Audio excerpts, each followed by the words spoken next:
Because I believe they don't know the actual position, what's happening. As Professor Hargopal said, how the media is working. How does a common Indian here know what's happening in Kashmir? Or what's happening in Sri Lanka? Or what's the Kashmir conflict about? What is the movement about? What is the Sri Lankan movement about?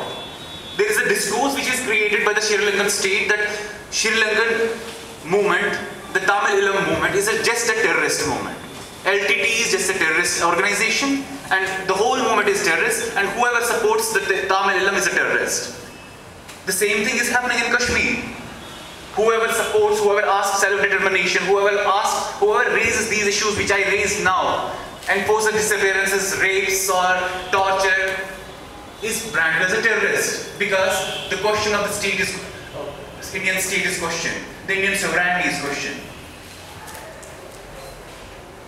But if these myths are removed, if these myths which the Indian state, not only through their institutions but through the scholars, through the newspapers or through the news channels which they create a discourse on Kashmir, they create a discourse on Sri Lanka, and the people start thinking in that lines. That's why if some killings are happening in Kashmir, people will not respond. They will think, okay, one more terrorist kill.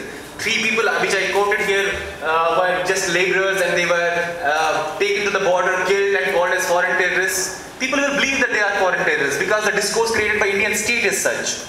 Nobody will believe that the Tamilians which were killed now were just civilians. Because the whole issue of Tamil Ilam or Tamil nation or Tamil minorities was reduced to just terrorism. There are some myths. I will not go in detail, I will just quote some which are related to the Kashmir issue. For example, Indian state has created a discourse that it is just an internal issue. It's a law and order issue. And people try to believe this, that it's an internal issue. And the question is, if it is an internal issue, why Indian state is party to the, is a signatory to the resolutions, 15 resolutions which have been passed in United Nations?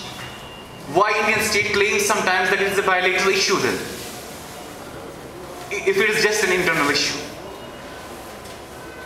Indian state claims that it's legally, Kashmir is legally part of Indian Union. So what is the basis of that legality? They see its instrument of accession. Who did instrument of accession?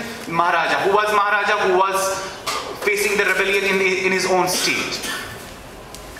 And recently, influenced by the international discourse on Islamic terrorism, all states follow the same path, and so Indian state has also followed the same path. So the whole movement of Azadi or self-determination for Indian state or those who follow this discourse is just an Islamic terrorism, is an Islamic fundamentalism. So if you are in a Kashmir, if you are a Kashmiri, you are raising the issue of self-determination because you happen to be a Muslim also. So you are an Islamic fundamentalist. So the whole movement of rights is reduced to the discourse of Islamic fundamentalism. And there is a myth also which Indian state creates. This is only a minority of the people who, under the influence of Pakistan, who under the influence of some fundamentalists create this trouble, come to the streets, shout slogans of Azadi. But if you see the opinion polls conducted by independent journalists or news rooms, news channels, or even the research groups like CSDS, all through, right from 1990 till 2010, all opinion polls say that more than 80% of the population support independent Kashmir. So where does this opinion come from? Who creates that? Is there any force who is saying them to support this kind of a movement? And lastly, last few years, which now the discourse which Indian state is selling out is that there were problems in Kashmir from last 20 years, last 15 years, but now it's peace. In their terminology, what they see is a peace. And what are the reasons for this peace? for Indian state is that people participated in elections and there is decline in the violence. First, the elections. They say 2008 elections were successful elections and 63% of population voted. It's first time in the Kashmir from 1990 that this much of population voted. So people voted in elections, in assembly elections. That means they voted for India. So they are part of India. So everything is over. Kashmir is under control. We gain the peace. Everything is normalcy. Enforced disappearances, killings, everything will be wiped up from their minds.